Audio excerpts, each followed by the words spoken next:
G'day, I'm Sean and welcome to the CarExpert podcast. Joining me as always is the one and only Jade Credentino. Jade, welcome back. Thank you, pleasure to be here. And of course, the car expert himself, Scott Colley. How are you, mate? I'm better now you're not introducing me as a tall person, you're calling me a car expert. That's a much nicer You're a very name. tall car expert, and Jade and I both suffer every time we get in the car after we've driven it. Yeah. So it takes about 4 hours to reset the seat. To At least you can get in. I can't get in after you. I bounce off the side of the seat and hop out of the car again. Sometimes I set the seat really far forward because I know you're getting in after me. Because you're cool. I Yes. have done that once, I will admit. Excellent, excellent. Well, we're going to get straight into it. There's been some massive news that's just dropped. And we also decided after last week where we answered a few of your questions, we should do it again. And we were overwhelmed with questions that we're basically going to make most of the podcast answering the things that you've asked us. So let's dive straight in. If you have been living under a rock, you may not have heard of this, but it's been pretty massive news. There is an updated Tesla Model 3. I'm not going to say facelifted. It's been facelifted. It's been facelifted. So tell us, Scott, what are the headlines of this new Model 3? So main changes are the looks and the interior. Up front, it looks a little bit different. It's got slightly different headlights. Inside, there's still no driver display or head-up display. Ooh, but I know one person who's very upset about that. Yes, he's sitting behind us, but I think he's got his headphones on. Inside, there's a new steering wheel, new ambient lighting, and just some tweaks to the materials designed to make the car a bit quieter, and then you've got more range as well. So the standard range car now does 513 Ks, and the long range does 629 in Australia, which is up 20 odd kilometres on both counts. It is more expensive though. Of course, there's always the but. Well, Jade, did you have a list of the pricing? What's it worth? What's the new one worth? Yeah, so I know the base one, because we had this discussion earlier this morning, the base one is $61,900 before on-road costs, which is up about $4,000. And then the long range is $71,900, again, before on-road costs, which is up only about $500. Okay, that's not bad. We knew this was coming though, because Tesla have been slashing all the prices across their cars for a little while now.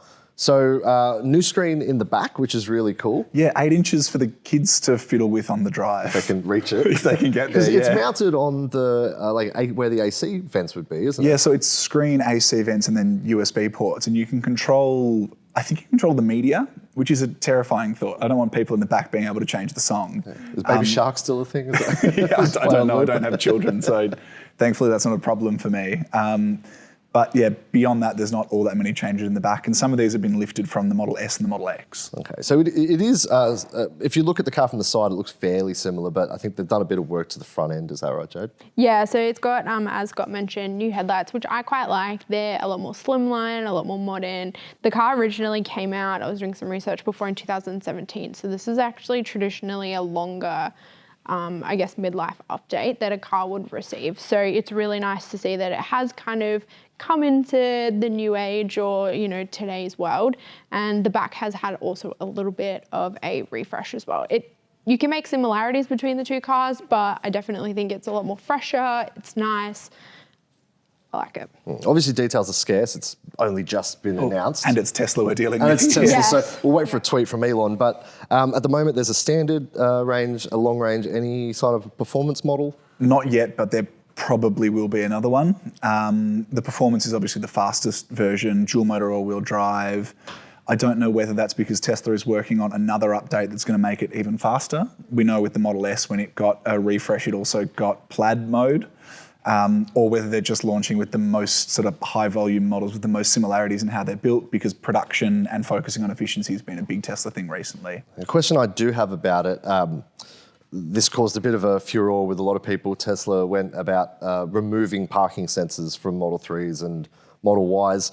Presumably this is just Tesla Vision now. There's no sensors. They're just going to rely on their camera system. Yeah, good question. I don't have an answer for you, That's actually. that's a bit of a concern though, because I know we had an article on the site recently where Tesla Vision, but people using autopilot with Tesla Vision in the States would crash into police cars.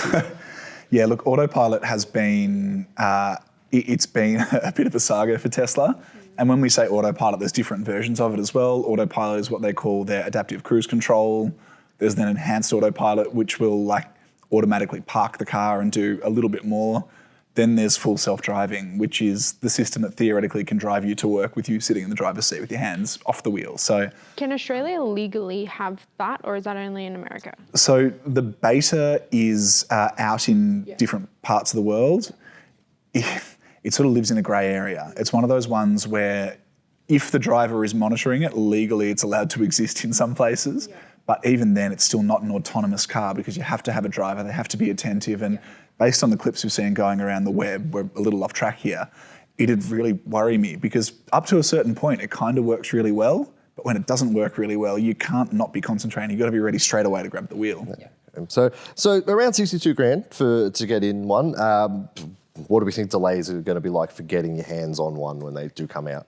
So January to March 2024 is when orders from now will start arriving in Australia. The rest of the world gets them slightly sooner depending on where you source them from. But one of the advantages the Model 3's had in Australia is that it's been in really strong supply because it's made in China and it's much easier to ship cars from there to here than it is from the US or from Europe. So although there's no guarantee there won't be a big rush on them like there was with the Model 3 and the Model Y at launch, one thing Tesla's been able to do really consistently is get cars to Australia, and there's no reason to assume this will be different. And so Model Y should be just around the corner as well? Or presumably. Yeah, okay. Now, Jade, I do have a question for you. After last week, you said you would pick the Tesla over a Polestar. I'm curious now, if you had an order in today for a Model 3 that was going to be made, would you wait, or would you just take one now that's cheaper and a bit older? I always put my consumer hat on and then look at how much am I going to get once I finish using the car. So I would always opt for the newest and greatest, although it's going to be a little bit more expensive, and we are talking 4K. When the car is used, and potentially if this facelift model has new tech that the old one doesn't, I'll probably be at a disadvantage. So would I pull my order out if I'm like next in the queue? I don't know. Maybe I just take that and then order a new one, in a year or 2 years' time. But if I was still a fair way down the queue, I'd probably take it out and get a new one. What about you, Scott? I'm the same as you. I know with some cars you don't want the first generation, but this is a midlife facelift. It's not as if you're getting brand new tech across the board. So if the option exists, and when it does come time to sell the car, Jade makes a really good point. You're going to want to be selling the newer one. As we saw when Model Y came out, people flooded the used car market with cars that they ordered. Yeah, so hopefully we don't see too much of that again. Hopefully now there's less of an issue getting cars in stock. That I would be really interested to see what the software updates are coming to the facelift model, and whether over-the-air updates will be applied to the current generation and what the bridge gap will be. So we'll have to wait to see what that looks like. But yeah, I would always kind of opt for the newer one. It is a 4K increase, but given EVs tend to drop quite significantly in their resale value, I'd still opt for the newest one. I think it's also going to be interesting to see, and Tesla has been really good at looking after older cars with software updates. The Model S is an example of that. It's been around for a really long time now, and there's still updates rolling out to it.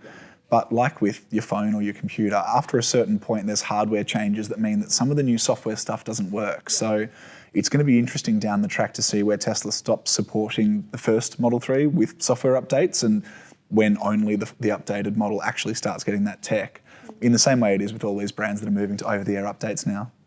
Cool. Well, we'll put a link in the description of the podcast. If you want to find out what we know, we'll keep you up to date with it as much as we can. And as new news comes out, then we'll make sure that you're up to date. We'll move on to the next topic now. Mercedes-Benz had a bit of a win in federal court in the last few days. Bit of a different speed to our usual stuff is talking about the federal court. It's interesting, I guess, when we say it's a win for Mercedes-Benz as in the company. It's not a win for Mercedes-Benz dealers, which is where the problem lies here. Yeah, so Mercedes in Australia has recently moved to an agency model. The way that most car brands traditionally have sold cars is Mercedes imports the cars from its head office and it then auctions them off to the dealers, and the dealers are individual businesses which then put their own prices on, deal with customers and sell them off separately. What Mercedes has done, and it's the same as what Honda's done and Cupra does in Australia, is it moved to a model where it owns all of the stock and the dealers are essentially shop fronts with fixed prices, and when a customer decides to buy a GLC, the dealer gets a set cut of that sale, but they can't haggle on prices and they don't own their own stock. And when they made this change, they essentially ended a whole lot of franchise agreements that left dealers really upset and landed them in court like this. And so the dealers are actually, they got together and took Mercedes-Benz to the federal court, and they were looking for compensation for lost revenue in the area of about $650 million. That's what's been reported. Yes, reportedly, yes. Let's be very clear on that. Agency models aren't new to the car world. Honda's been doing it for a while, like you said. Subaru have done it. Actually, it was quite a while ago. Subaru sold the WRX online before you actually get it in the dealership. And they did with the BRZ. So this is not really like a brand new idea in the car world, but I guess I'll put on the hat of when I used to work in a dealer. Dealers rely on the individual sales, and they rely on the ability to haggle, upsell, add accessories, add service plans. That's how they make their money. I guess I can understand where the dealers are coming from, but I can also understand where Mercedes coming from. So I don't want to pick a side here, but I guess the question I have to you guys is, and I'll open it up to the floor. Would you rather the ability to go in and haggle on the price of a car, or would you rather just know what you're paying for by just clicking the button online? This is so interesting because I want to get a male's opinion, and then I want to see if a female's opinion is going to be the same, because we have very different. Yeah, but it's not going to be a surprise to anyone that when a female walks into a dealership versus male is a very different customer experience. So I think for me, going into a dealership and knowing what I want and knowing the product, I'm very confident in being able to haggle, right? In saying that, my first car I ended up paying overs for, but anyways. We'll talk about that later. Yes, we will. So look, I think there are certain females and women who have that ability to be confident going into a dealership, but I think there's a lot of women that want to have that ability to go in there, but are just scared because of that haggle situation. So if they know what to expect, all they have to do is comfortably walk in, test drive the car, evaluate it for their lifestyle, and they walk out a lot more happier and have such a better customer experience. So I think from a gender perspective, it's great. I think if you're looking at it from post-COVID, used car prices are still quite high and all that type of stuff. So I think that's a whole nother question and answer in itself. But Scully, coming from a male's perspective, what do you think? I actually used to work at a Harvey Norman. I used to sell computers and cameras and stuff, and people came in and loved haggling. Yeah. And there are definitely those people out there, but ultimately one of the things that we've heard from some car brands who've made the switch to agency is one of the reasons to move away from haggling is you might be the best in the world at getting a deal, but if you and your mate have bought the same car and you're standing at a barbecue and I've paid $4,000 more than you or vice versa, one of us loses out of the transaction, we come away disappointed. So male or female, I can understand the logic of trying to fix prices. I think also the business has changed. I mean, car prices are going up, consumer demands are really, really tough at the moment. People want lots of safety, lots of efficiency. Governments are putting really strict emissions and safety standards in place, and it's hard for car brands to make money. So I also, from that perspective, understand the switch to agency. What I do think is a loss is the ability to sort of cross-shop or sanity check dealers, because there are obviously good dealers out there and bad dealers out there, but one of the advantages of shopping for the best price is you speak to lots of different people about the same car, you learn different things from each of them, and maybe you can come back and call to account some of the people who did the wrong thing or didn't know their stuff to start with. And the shift to agency, although you might have a preferred person who's talking to you, does take some of that away. So I guess we'll have to wait and see what actually happens with this. I'm sure that there's going to be more to this story that'll come out. So we'll wait to see. But I guess there's a lot of ways to skin a cat, isn't there? So well, I think the other thing is one of the arguments from dealers about this agency model has been a loss of competition. Mm-hmm. Ultimately, if you don't want to pay a fixed price, there are 5 or 6 brands in Australia who have fixed prices and about 55 who don't. Yep. So if you don't want to get a fixed price on a Merc, BMW will happily have a conversation with you about price. Whether they'll give you what you want, we don't know, but there's still plenty of variety and competition out there. That's a really interesting point, yeah. Yeah. All right, well, I think that sort of covers the hot topics of the news this week, but we've got a lot of questions to get through, so let's just dive right in. We're going to start with Cody on Instagram sent us a question, MUX or CX-9? Now, to me, they're very different. They're very different cars. Thank you. I was like, am I the only person in the room that thinks this? But that being said, again, putting on the dealer hat that I used to have, people will cross-shop cars very differently to the way that we might tend to compare cars. So let's see if we can help Cody out a little bit. MUX or CX-9? Jade, I'm going to jump straight to you on this one. I was like, I wanted to read the room first.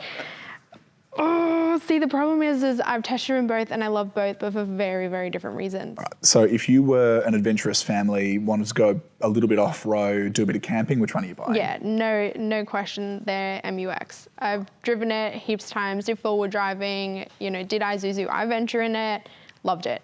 Would buy one myself as a car that I would take bush bashing.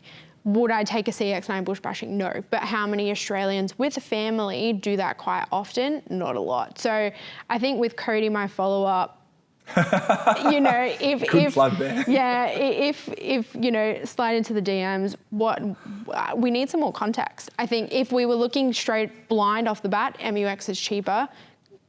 Doesn't come with as much kit as what a family might need than the CX-9. And isn't as nice to drive on the road. No, it is a little, it's based off a ute. So yeah, very different drive, but I think, I'm not gonna say what I'm gonna choose. You go, and then I still don't know. That's a handball. If I've ever seen one. We'll come back to Cody. know. If you are listening or watching, slide into the CarExpert DMs and let us Or know Jade's a little bit DMs. more. Or Jade's DMs. Let us know a little bit more not do context that, behind Cody. MUX and CX-9. But Scott, just at face value, where would you land? I'd take a CX-9. Yep. I am not a bush bash sort of person. I really quite like the CX-9, even though it's old, and because it's now being replaced by the CX-90 and running out, there is potentially a chance to snap up a deal before they're gone. So I'd be saving myself some money going a low-end CX-9 and very happily driving it on the road. Interesting. Sean? Well, I'd take an MUX, very simple. But my reasons are Country the boy opposite to Sean, Scott. yeah. So we'll go with an equally as difficult question. Mac on Instagram wants to know, which is better, the Mercedes GLC 300 or a Lexus NX 350h F Sport? I will answer this first, and only because I'm going to handball it straight to Scully. I'm not a luxury person whatsoever, so Scully, this question is all yours. Yeah, my answer is neither. I'd have a BMW X3 or a Volvo XC60. That's not one of the options, I know Scott. it's not. Look, the GLC I like more than the NX. The NX is a little bit small inside. Even though the tech is much better in it, it still has, it's a little bit Lexusy. And I know that's a weird sort of word, but there's a very distinct feel to it. The GLC feels and looks a bit more modern, but it's just so expensive. The only one available in Australia now is more than 100 grand. So we spoke about this a couple of weeks ago on the podcast. exactly. Yeah, so allowed a bit more freedom, I'd be looking at a BMW X3 30i, the petrol, or a base Volvo XC60 with the options packs, and you're looking at less than 90 grand, all-wheel drive, and You can haggle. yeah, exactly. You can haggle on the price. Very good. Okay. Bully1185 on Instagram wants to know, is there an Audi Q3 facelift coming? Jade, do you have the answer to that? I'm going to pass this one to Scully. I do know the answer, but you have some details? I have no details. No, okay. Yes, there should be. Yes, There should it's be. about that time in its Yeah. life, but we don't know when exactly or what it's going to look like. Yeah, so we used some math and we figured out that there will be one, but we just don't know when or what it will look like. Okay, cool. So as a general rule, cars last about 3 to 5 years before they get a midlife update. Except for a Tesla Model 3, which is... Yeah. Yeah, Tesla's like the exception to every rule. And yeah. the Land Cruiser 70 series, which is a million years. Yes, it's actually coming up for, it's just finished being run in for the first time, the 70 series. So yes, Bully eventually should answer that question. Corn Joe on Instagram wants to know, the old school thought of diesels shouldn't be used for short trips, sorry. If you're going to storm a fort, take a diesel, yeah. I.e. school runs and shopping runs. Is this still a relevant argument with all the new diesel engines in family SUVs, or has the myth been busted? Look, it depends on the diesel you're buying. Of course. But ultimately the advice that I tend to give is if you are mostly doing short runs in the city and that sort of thing, the benefits of diesel are kind of lost on you anyway. Ultimately, diesel engines do their best work if you're towing a big load, you've got a big car, or you're spending a lot of time on the highway where they're at their most efficient.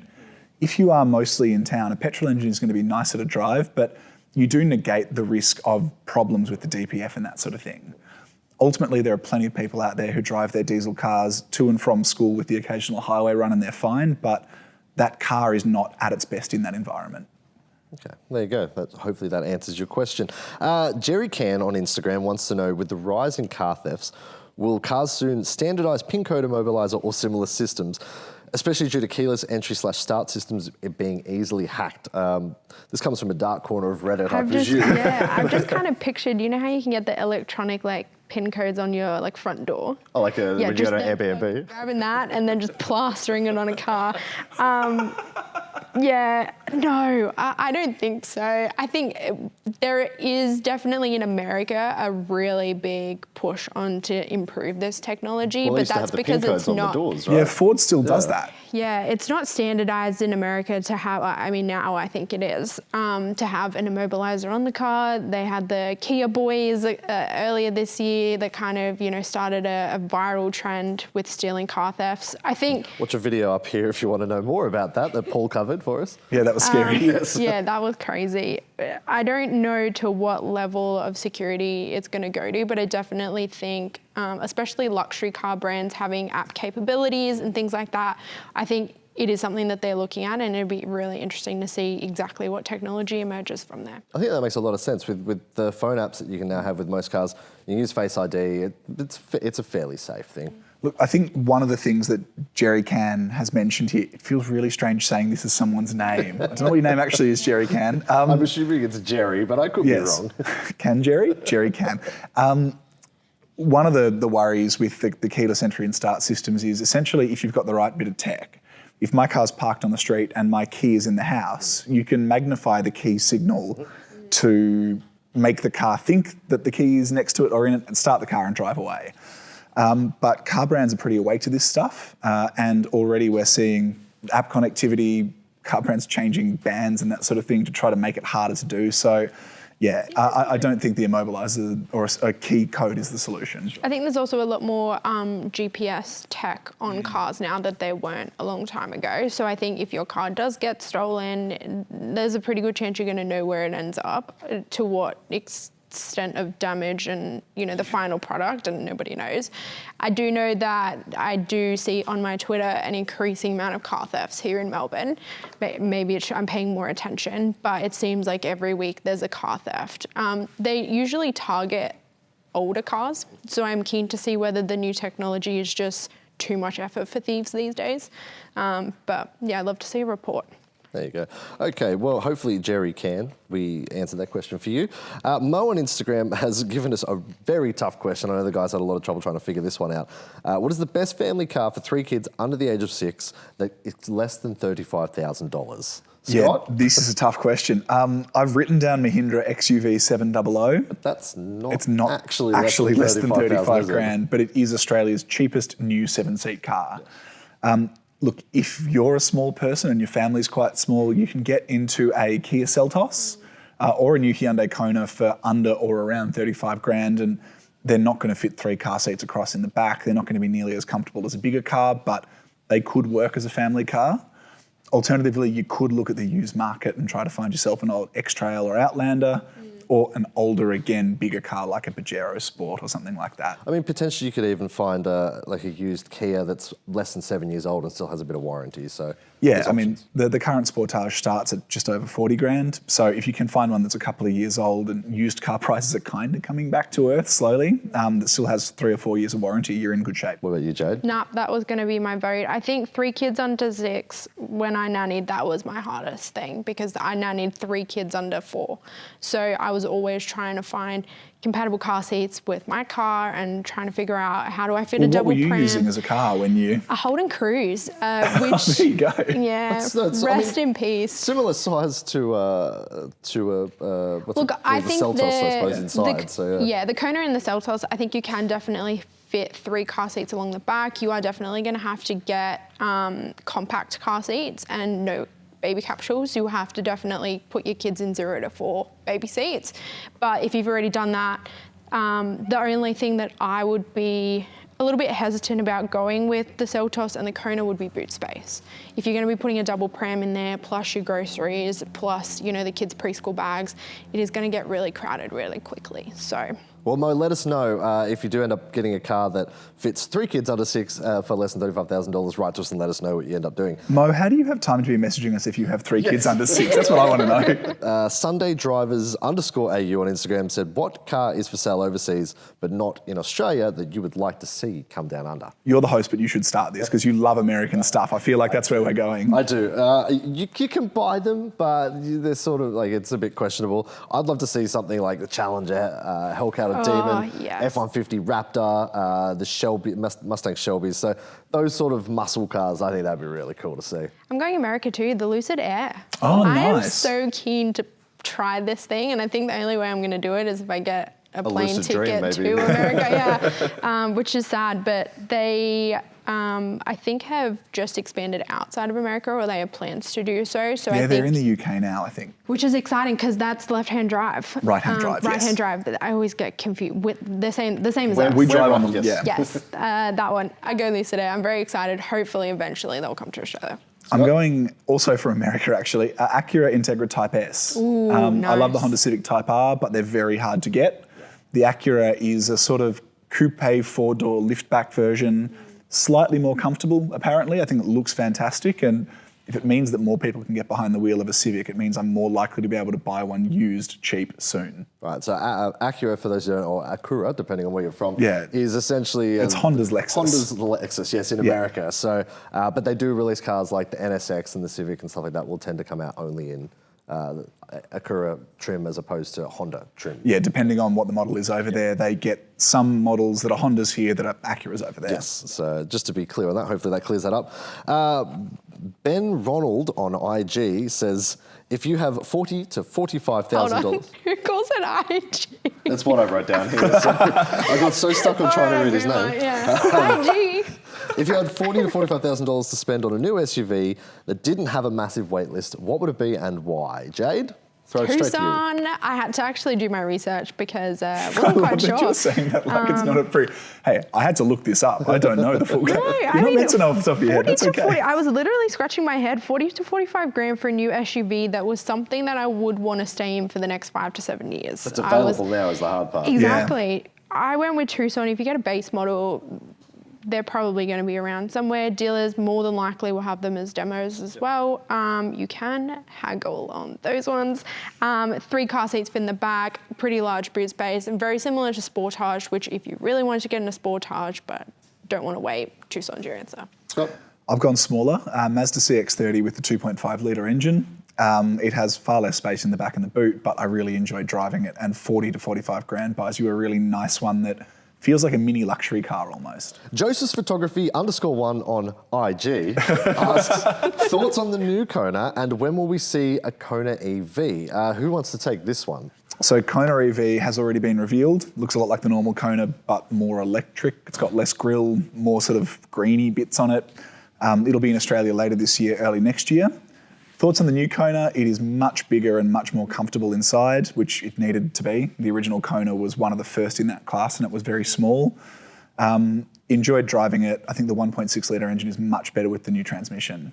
I'm curious to know what you thought of the tennis ball green one we had through the office. If you want to see that video, click up here, yeah. Didn't have a spin, actually, and I wish I did. But styling-wise, I think when the Stario came out and had similar styling, everyone was like, nope, not touching that. And then that was the only car you could buy and everyone kind of calmed down. So I think that will be the same with Kona. It will kind of shock a few people and then after that, everyone will kind of get used to it and start buying it.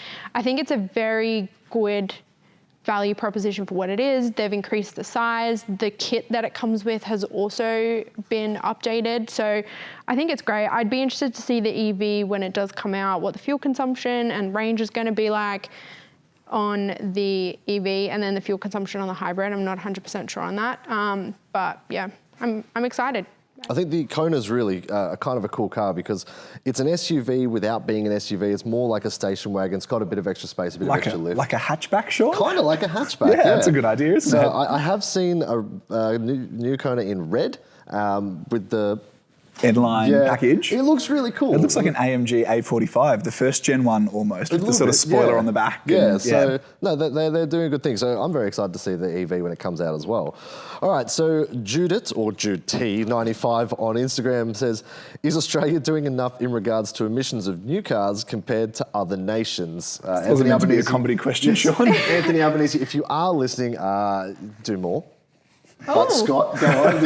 I know you have an answer to this as well. Yeah, I've written down on my piece of paper here, no but soon. With a big question mark after soon. Yeah, Right? so at the moment, the federal government is in the process of taking submissions. It's just released actually the general sort of feedback the public has given on this topic along with industry, and is now in the process of putting together fuel efficiency standards for Australia. So we are one of very few developed nations in the world not to have a fuel efficiency standard, but hopefully in the coming months something is formalised that forces car manufacturers to be held accountable for what their cars emit, and if it is strict enough, or I suppose if it gives enough incentive to brands to focus on new powertrain tech, it could mean we see more efficient cars and more electric cars in Australia. Does that mean they're going to be more expensive though? It definitely could do, yes. We've actually heard conflicting reports on that. Volkswagen has said it's been one of the brands that has been really vocal about this, because its argument has always been, if you get fined in Europe for selling inefficient cars and there's no penalty in Australia, why would they send the efficient cars to Australia? Volkswagen's actually said there's a chance that cars will cost the same or be cheaper because Volkswagen no longer needs to produce different cars. We can just take the Euro spec. Also, has our fuel quality improved? Because that was long a complaint of Volkswagen why we got... From the end of next year, the expectation is our fuel quality is at a similar standard or the same standard to Europe. That's also being brought into force. Okay, Yeah, wow. A lot of big change. Yes, a lot of change. Whether any of it will happen or whether it's all a white elephant, we'll have to wait and see. Okay, this is a fun one. And we're going to go straight to you, Jade, for this one. Johnny130i on Instagram wants to know, what is the first car the team owned? Jade, you take it away. You know when you're drunk and you're like, I'm going to get a tattoo that says no regrets. No, not a single Not one. even one letter, Scotty The T. biggest regret of my whole entire life, and it is the first car that I owned.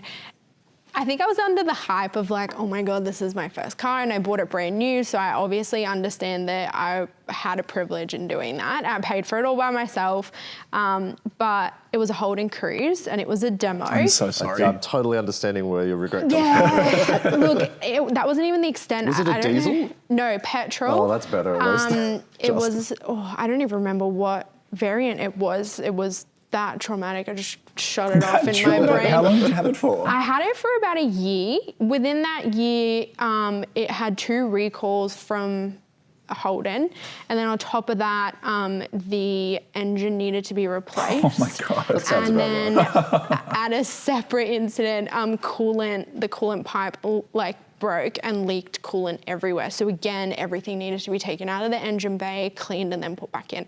So I think the car was at Holden more than it was in my driveway. It also cost me quite a lot of money every single time I had to be towed to Holden.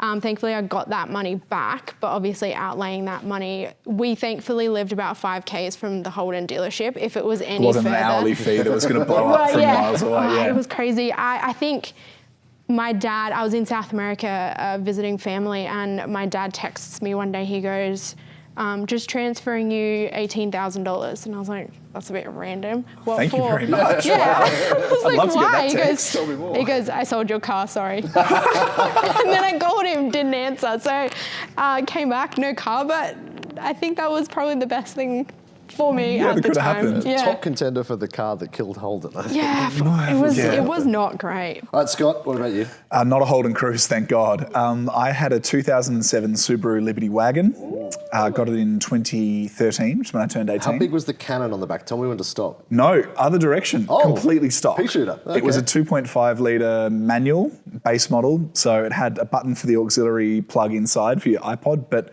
wasn't connected to anything. There was a blanking plate where that was meant to go in the glove box. I loved it. It was a bit gutless. It was a little bit small in the back, even though it was quite a big car, but that's the last generation of good-looking Subaru, I think. It was really good fun to drive, and it just, I don't know, it still kind of makes me feel nostalgic today thinking about it. I ended up selling it to a man called Mario and his father, Mario. I was heading Original. I was heading overseas and was going to be sitting there, and I moved it on. And this guy walked up the driveway, and I said, "Oh, you must be Mario." He goes, "No, you've been talking to my son, Mario. My name's Mario." Very good, Mario. Okay. Glad we cleared that one up. Yes. What about you? Mine, well, I had the greatest car ever made. It was a 1999 AU Falcon Forte in gold with the waterfall grille. Yep. It was a very good drift car on a dirt road. Allegedly. No, it's the private dirt road. In my mind. And it In had your mind. And it had a tape deck, so yeah, it was great. I love that thing. And you've now grown up to a BA Falcon. Yes, I don't think BF actually. I don't think I ever serviced that for the first Falcon I had. It just kept running. I really want to know what young people these days are buying as their first cars. MG3s. Ooh. Are you a young person? Leave us a comment and let us know what your first car is. Okay, so Mike Bedford 4362 on YouTube wants to know, why is it when manufacturers bring out model generation updates, they are almost always larger in size? Scott, do you want to answer that? Why are they larger in size? I am why. People are getting bigger. You're not a model generation update. You're a new generation. Potentially, but people are getting bigger and they're demanding more from their cars. If you bought a 3 Series previously, and you put your kids in the back of it, and then they hop in the new one, and all of a sudden your kids don't fit any better than they did in the last one, you're going to go and look somewhere else for something more spacious. So that's definitely part of it. I think the other thing is it's getting really hard to build small cars that meet safety standards and make money on them. So if you're a car maker, you can charge 32 grand for a base Kona instead of 25 for a base i30.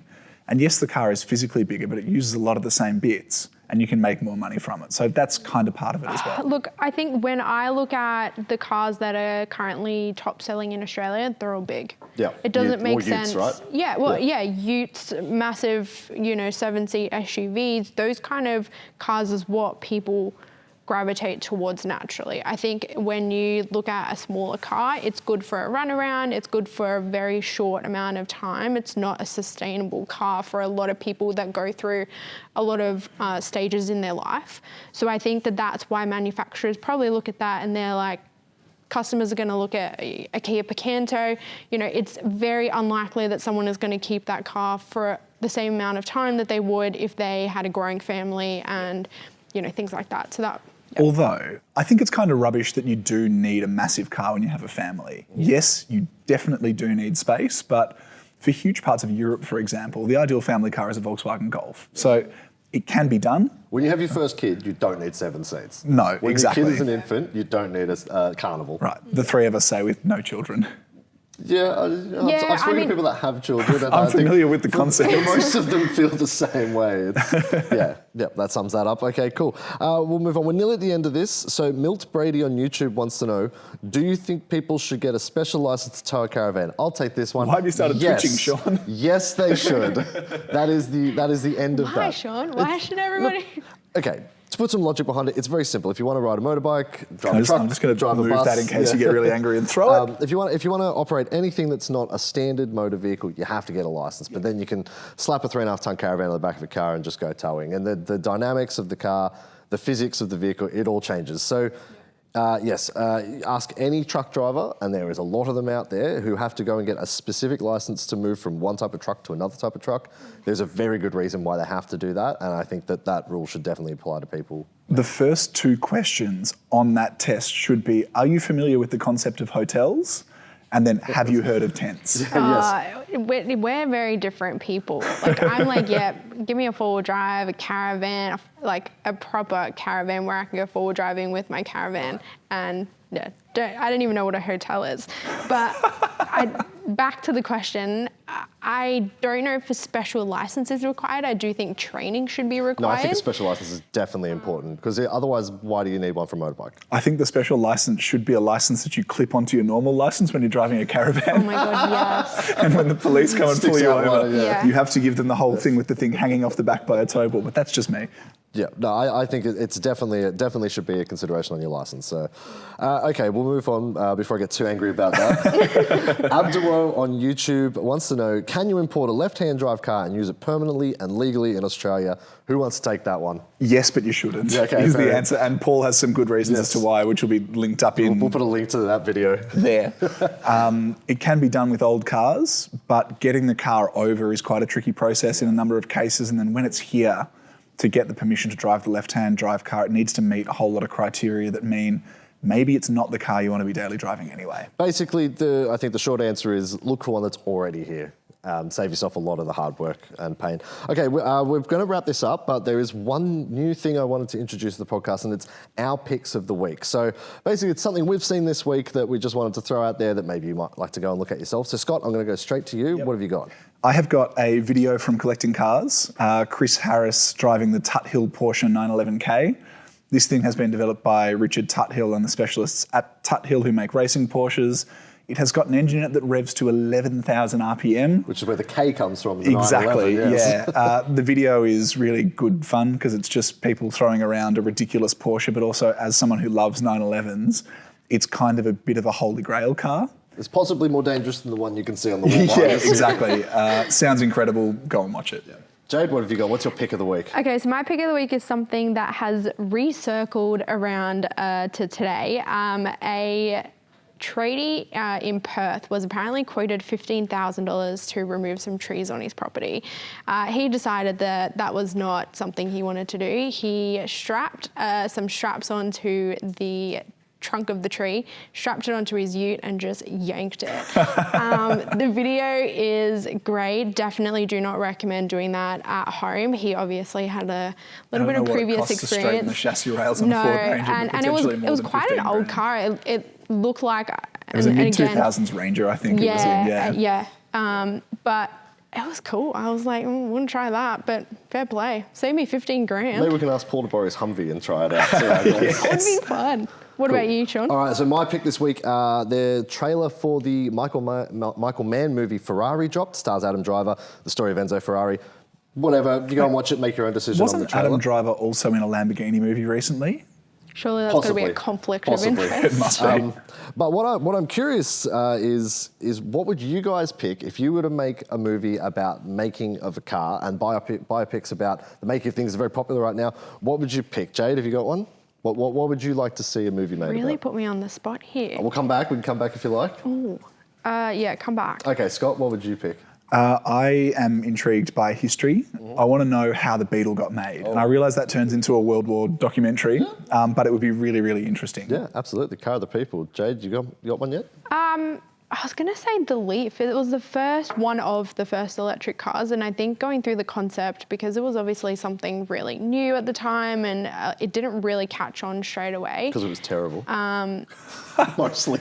Spoken like a true V8 Falcon owner. It's still not very good. Yeah, I think it would be cool to kind of see the engineering and kind of geek out on all that type of stuff. Again, slightly historical, but not as that far back. Hosted by Al Gore. Yeah, of course. Yeah, that would kind of be my pick. I'm really interested in that stuff. Well, my one, I would pick the Bugatti Veyron, the making of the Bugatti Veyron. Like, I think that would just be such a cool thing. The first car that's 1,000 horsepower, could do 420 odd kilometres an hour. That would be a really cool story. But I think that is probably a really good place to leave it this week, guys. Any final thoughts you want to leave us with? I want to know more about the Nissan Leaf now, because Carlos Ghosn was involved. He got smuggled out of Japan in a violin. There's a lot to that story. That's your homework for this week, There could be Scott. spin-offs. Netflix, hit us up. We will, I'll take some of that Netflix cash. That'd be great. Well, if you have any questions, comments or thoughts, please leave them on YouTube. Please leave us a review on whatever podcast streaming app you're listening to. And if you have anything that you'd like to ask us or would like to know, email us, podcast@carexpert.com.au. That's it for this week, guys. Over the next coming weeks, we're going to put together a special little video where Jade learns to drive a manual car. So make sure you subscribe for that, because it is coming up. Am I teaching you? You are teaching I'm her. teaching you, Yes. okay. Yes, it's my job to film. That is what I do. So make sure you subscribe for that. It is coming in the next few weeks, so stand by. Guys, thank you very much for joining us. Thank all of you for joining us, and we'll see you next week.